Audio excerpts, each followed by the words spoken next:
நவகிரகம் வேலை செய்ய மாட்டேங்குது. இந்த நவகிரகத்தை நம்ம வேலை செய்ய வைக்கணும். அப்போ நவதானியத்தை கொண்டு வந்து நைட்டில் ஊற வச்சு இதே மாதிரி காலையில் கொண்டு வந்து அவர் போய் ஒரு பாத்ரூமில் போய் எல்லாம் குளிச்சுட்டு இந்த நவதானிய தீர்த்தத்தை எடுத்து 9 நவகிரகத்துக்கு 9 நாள் ஊற்றுனாருன்னா அந்த நவகிரகம் வேலை செய்யுமா செய்யாதா சொல்லுங்கள். இனி இது சின்ன பரிகாரம் தானுங்க. ஒரு 50 ரூபா 25 ரூபாய்க்கு நவதானியம் வாங்கினா போதும்.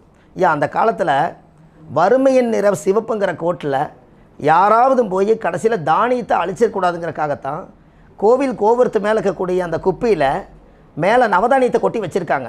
ஏன்னா என்றைக்கு வேணாலும் அழியலாம். அப்போ அந்த நவதானியத்தை எடுத்து உழவில் போட்டு அது நெல்லாக உருவாக்கி மறுபடியும் தானியத்தை வாங்கி வயிற்றுக்கு சாப்பிட்றதுக்கு தான் இன்றைக்கும் நம்ம சேமிப்பு வந்து மேலே தானே வச்சுருக்கோம். அப்போ அந்த அங்கே நவதானியத்தை ஏன் மேலே வச்சிங்கன்னா 9 கிரகத்தோட சக்தி மேலேருந்து வரும்போது அந்த நவதானியத்தில் பட்டு சாமியோட சிலைக்கு வருது. எப்படி இதெல்லாம் யோசிச்சுக்கிறாங்களா இல்லைங்களா ஐயா? அதனால தான் நவகிரக சிலையை முதல்ல சிலையை வாங்கிட்டு வந்தோடனே 48 நாள் எதில் ஊற வைக்கிறாங்க? நெல்லில், நவதானியத்தில், தண்ணியில், இதில் தானே ஊற வைக்கிறாங்கன்னு. ஏன் அப்படின்னா அந்த நவதானிய வாசம் இருந்தால் நவகிரகத்தினுடைய சக்தி பிறக்கும்னு வச்சுருக்காங்க. அப்போ நீங்கள் இனிமேல் அந்த காலத்துலலாம் பாருங்கள், முன்னோர்களெல்லாம் ஆறு இல்லாத ஊரில் குளம் இருக்கும், கரெக்டுங்களா? இவங்க காலையில் போய் குளத்தில் குளிப்பாங்க. அவங்களுக்கு தேவையான வருமானம் வந்துக்கிட்டே இருக்கும். ஏன்னா அவங்க உழுது நிலமாகி அரிசி எல்லாம் வீட்டுக்கு வந்துடும், காசு வந்துடும், சேவை நடக்கும்.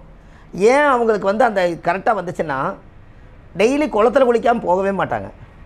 காரணம் என்னென்னா அந்த குளத்தில் தாமரை பிறந்திருக்குது, அதனால தாமரை தீர்த்தத்தில் தினம் குளிக்கிறாங்க. இதுதான் அது பரிகாரம். எப்படிங்க ஐயா? எனக்கு ஐயா அந்த தாமரையோட விதை, அதோட எசன்ஸு, அதோட சேரு சகதி எல்லாமே அந்த தாமரை குளத்துக்குள்ளே தான் இருக்குது. அந்த தாமரை குளத்தில் போய் அவங்க குளிக்கிறாங்க, தினம் குளிச்சுக்கிறாங்க. அந்த காலத்தில் ஆறு இல்லாதவங்க என்ன பண்ணுவாங்க? குளிக்கிறாங்களே இல்லைங்களா? இந்த வறுமையெல்லாம் அந்த காலத்தில் அவங்கள விட்டு போயிடுச்சு. நான் அதனால தான் குளத்தை பார்த்து ஒரு பரிகாரம் எடுத்தேன். இந்த பரிகாரம் கிட்டத்தட்ட ஒரு 100 பேராவது கூப்பிட்டு சொன்னாங்க, ஐயா இப்போ நான் தாமரை தீர்த்தத்தில் நான் குளிச்சுட்டு இருக்கிறேனுங்க, உண்மையாலுமே மனசு கொஞ்சம் ரிலாக்ஸாக இருக்குதுங்கிறாங்க. ஃபஸ்ட்டு ஏன்னா அமௌண்ட் வந்தால் வரத்தான் என்ன செய்யும், ரிலாக்ஸ் காசு வந்தால் வந்துருமில்லங்க ஐயா. இப்போ நல்லா பாருங்கள், இப்போ கல்விக்கு நீங்கள் போகும்போது ஒரு பரிகாரம் எங்களுக்கு சொல்லணும், படிப்புக்கு வந்து நீங்கள் ஒரு பரிகாரம் சொல்லியே தீரணும், ஏன்னா குழந்தையினுடைய எதிர்காலம் இருக்குது அப்படின்னாச்சு. இந்த குழந்தை நல்லா படிக்கணும்னா அந்த படிப்புக்கு உண்டான கிரகம் என்னங்க ஐயா?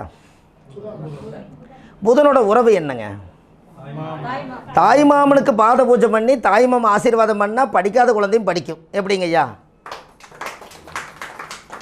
ஐயா நம்ம அதை மறந்துட்டோம். தாயோட ரத்தத்தில் பிறந்தது, தொப்புள் கொடி சம்பந்தம் கூட பிறந்த அவருக்கு அண்ணன் தம்பி, இவருக்கு தாய் மாமன் அல்லவா? அப்போ தாய் மாமன் தாயோடு பிறந்தது. அப்போது மாமனோட உறவு புதனோட ஆதிக்கமாக வருது. அப்போ கல்வி காரகனும் புதனாக வருது. அப்போ உயிரோடு இருக்கிற மனுஷனை மறந்துட்டோம், படிப்புக்காக வேறு எங்கேயோ நம்ம தேடுறோம். அது எப்படி வரும்? அப்போது நம்ம வீட்டில் தாய் மாமன் இருந்தால் அவர் மனசு குளிர்ச்சியாச்சுன்னா பாத பூஜை பண்ணி அந்த தீர்த்தம் எடுத்து அந்த தாய் மாமன் அந்த குழந்தை மேலே தெளித்தால் இவரோட புதனோட ஆதிக்கம் அவருக்கு ட்ரான்ஸ்ஃபர் பண்ணுறாரு.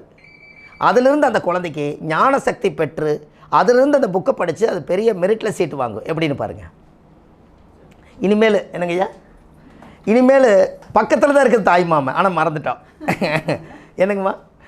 அடடா இப்போ தாய் மாமன் கிட்ட இந்த கல்வி இருக்குதா அப்படிங்கிறதா ஆயிடுச்சா இல்லைங்களா? ஒன்றும் வேண்டாங்க. காலையில் எழுதுனேன், கலைவாணி கையில் என்னங்கய்யா இருக்குது? அப்போ நம்ம வீட்டில் அந்த வீணை இருந்தால் தானே அந்த சுரங்கள் வந்து கரெக்டாக படித்து அவங்க பாஸ் ஆவாங்க. ஒரு ப்ராஜெக்ட் வீணையாவது வச்சுருந்தா கலைவாணியோட வாகனம்னு ஒன்று இருக்குது. இனிமேல் கலைவாணின்னு ஒரு வீணையை படிக்கிற குழந்தையோட ரூமில் வைங்க, ஆட்டோமேட்டிக் சுரங்கள் வேலை செய்யும். ஆனால் அந்த காலத்தில் அந்த தூணில் தானே செய்வாங்க, மரம் உயிரோட்டம் இல்லையா? அந்த தூணில் அந்த நரம்பில் அந்த சரிகம பதனிஸாக பண்ணுவாங்க. அது ஒரு கலை படித்து தானே அவங்க அவளை பாட்டு சுவாரஸ்யமாக பாடி ஸ்டேஜ் வரைக்கும் கொண்டு போனாங்க. அப்போ அதுதானே கலை, அது வந்து வாணி, அதனால கலைவாணின்னு வச்சாங்க. அவங்க கையில் பாருங்கள், பாதி புக்கு திறந்து பாதி புக்கு இப்படி இருக்கும். அப்போ கலைவாணி கிட்ட போய் கேட்டால் என்ன சொல்கிறாங்கன்னா, நானும் படித்து கொண்டு தான் நிற்கிறேன், என்ன முழுசாக முடிக்கலைங்குது. அப்படி ஓப்பனில் தானே வச்சுருக்குது. அப்போ நீங்கள் என்னென்னா ஒரு வீணை ஒன்று, ஒரு கலைவாணியுடைய படம் ஒன்று, அந்த வீணைக்கு ஒரு பொட்டு சந்திரம் வச்சு புதன்கிழமை நாளில் இல்லை அசுவனி நட்சத்திரம் வந்து சரஸ்வதி குறிக்குதா, அந்த நட்சத்திர நாளுகளில் நீங்கள் அந்த போட்டோவை வச்சு சாமிக்கு ஒரு கல்கண்டு நெய்வேத்தியம் வச்சு ஒரு தண்ணி வச்சாலே அந்த குழந்தைய அங்கே உட்காந்து படிக்க சொல்லுங்கள், அந்த சரஸ்வதியோட தீட்சை இந்த குழந்தைக்கு கிடைக்கும். ஒரு படிப்புக்கு நம்ம ஜாதகத்தில் அந்த கல்விக்கு அதிபதியான கலைவாணி சரஸ்வதியும் அந்த புதன்கிற தாய்மாமனுடைய படமும் அவங்க வீட்டில் இருந்தால் அந்த குழந்தை படிக்கும். ஐயா உங்களுக்கு ஒன்று தெரியுமா, அந்த காலத்தில் இந்த உறவுக்காரர்களுடைய போட்டோவெல்லாம் மாட்டி வச்சுருப்பாங்க, பார்த்துருக்கீங்களா? கொஞ்சம் ஆசையாக இருக்குது, இன்றைக்கி எல்லாமே எடுத்து விட்டாங்க ஐயா.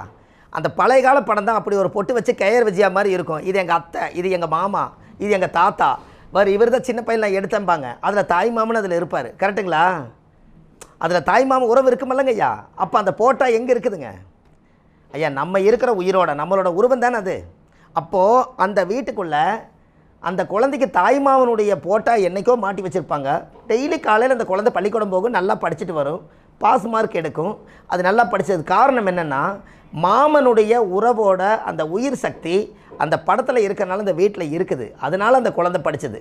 இனிமேல் தாய் மாமனுடைய மறக்காமல் நீ போட்டா எல்லாம் மாட்டுவாங்கல்லங்க ஐயா, இனி மாட்டுவாங்கல்ல. ஏன்னா அந்த காலத்தில் உறவுகளை பிரிக்கும்போது புதன் தாய் மாமன் தானே பிரிச்சிருக்காங்க, என்னங்க ஐயா? அப்போ படிப்புக்கு எதை பிரிச்சிருக்காங்க? புதன் தானே பிரிச்சிருக்காங்க. இதை ரெண்டு கனெக்ட் பண்ணுங்கன்னு சொல்கிறேன். இது கனெக்ட் பண்ணினா ஆட்டோமேட்டிக் வரும்.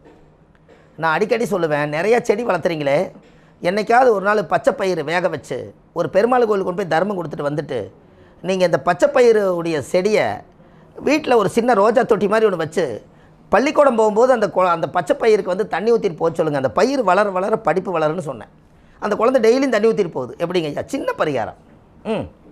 அது வேலை செய்தானா? ஏன்னா அந்த மூலிகை சக்தி இருக்குது இல்லைங்களா, அது அந்த வீட்டுக்குள்ளே இருக்குதில்ல. ஒரு பரிகாரம், ஒரு சிறப்பான ஒரு பரிகாரம் சொல்கிறேன் ஐயா. இப்போ யாராவது ஜாதத்தில் சனி செவ்வாய் இருக்குதுங்களா? இருக்குதா? யாராவதுக்கு இருக்கான்னு சொல்லுங்கள். ஐயாவுக்கு இருக்குது, ஐயாவுக்கு இருக்குது வாஸ்து. உங்களுக்கு இருக்காம்மா? அம்மா சனி செவ்வாய் சேர்ந்தால் நீங்கள் எல்லாம் என்ன சொல்லி வச்சுக்கிறீங்க ஐயா? இல்லை, நான் ஜாதகத்தில் சனி செவ்வாய் இருக்கான்னு கேட்டேன். ஜாதகத்தில் சனியும் செவ்வாயும் சேர்க்கை இருக்கா? இந்த சனியும் அது இருக்குது, யாரோ ஒருத்தருக்கு நவம்சத்தில் இருக்குது. இல்லை உங்களுக்கு ஜாதகம் பார்க்க யாராவது வருவாங்கல்லங்க? இருக்குது. சனியும் செவ்வாயும் சேர்ந்தா ஒரு கிரக சேர்க்க பரிகாரம் வேணும் இல்லைங்களா? இந்த சனியும் செவ்வாயும் யுத்தமா? நீங்கள் அந்த சனி செவ்வாய் சேர்ந்தா ஒரு விபத்து நடக்குது, போனவர் போயிட்டார், வரவே இல்லை, அந்த இடத்துல முக்குள் இப்படி திருமண ஆபத்தாயிருச்சு, கொஞ்சம் விட்டுருந்தால் போயிருக்கும். இப்படியெல்லாம் இந்த சனி செவ்வாய்க்கு ஒரு நிறைய ஆபத்துகளை நிறையா சொல்கிறாங்க. அந்த ஆபத்து சொல்கிறாங்களோ அதுக்கு ஒரு பரிகாரம் வேணுமில்ல. அந்த சனி செவ்வாய் சேர்ந்துருக்கிறவங்களுக்கு சிவன் கோயிலில் போய் ஆலயமணி வாங்கி கட்ட சொல்லுங்கள். அது வந்து யுத்தம் அடிக்குதா, அதை அடிக்க அடிக்க இவருடைய உடம்பை போய் அடிக்காது, அது கடவுள் வழியில் திருப்பி விட்ருங்கன்னு. புரிஞ்சுங்களா ஐயா? அந்த மணி எடுத்து அடிச்சிங்கன்னா உங்களோட தோஷம் வந்து நிவர்த்தி ஆயிரும்னு. அதான் அந்த காலத்தில் கண்டங்கள் 4-8 காரிய சனி செவ்வாய் நிற்க, தெண்டம்போல் பகை விரோதம், கை திரவியம் நாசம், குடும்பத்தில் சண்டை சட்டாட்டம் உண்டாகி விபத்து நடக்குங்கிறாங்க. மனநல பாதிக்கப்பட்டு எங்கேயோ விழுந்துருவாராம். அதுக்குத்தான் ஒரு சிவனுடைய ஆலயத்தில் போய் ஒரு ஆலய மணி வாங்கி கட்டிட்டா அந்த சாமிக்கு பூஜை நடக்கும்போது அந்த மணியை அடிப்பாங்க. அப்போ சனியும் செவ்வாயும் சேர்ந்தால் ஒன்றோட ஒன்று சேர்ந்தால் அடிக்குது. அதே போல் மணி என்ன பண்ணுதுங்க, ஒரு கூண்டுக்குள்ளே இருந்து ஒன்று அடிக்குது. இதை கொண்டு போய் கடவுள் வெளியில் விட்டுட்டிங்கன்னா அவர் விபத்துலேருந்து தப்பிச்சிருவார். எப்படிங்க ஐயா?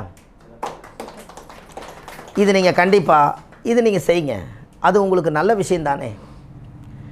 அப்போ அந்த சனியும் செவ்வாயும் அந்த காலத்தில் இருக்கிறனால தான் அந்த கர்மகாரகன் சனி அந்த ஒரு கர்மத்தை பண்ணாமல் விடாது. அதனால் இதை நீங்கள் செஞ்சால் கண்டிப்பாக சிறப்பாக. இது நீங்கள் சனி செவ்வாய்க்கு மட்டும் இது மனசில் வச்சுக்கணும்.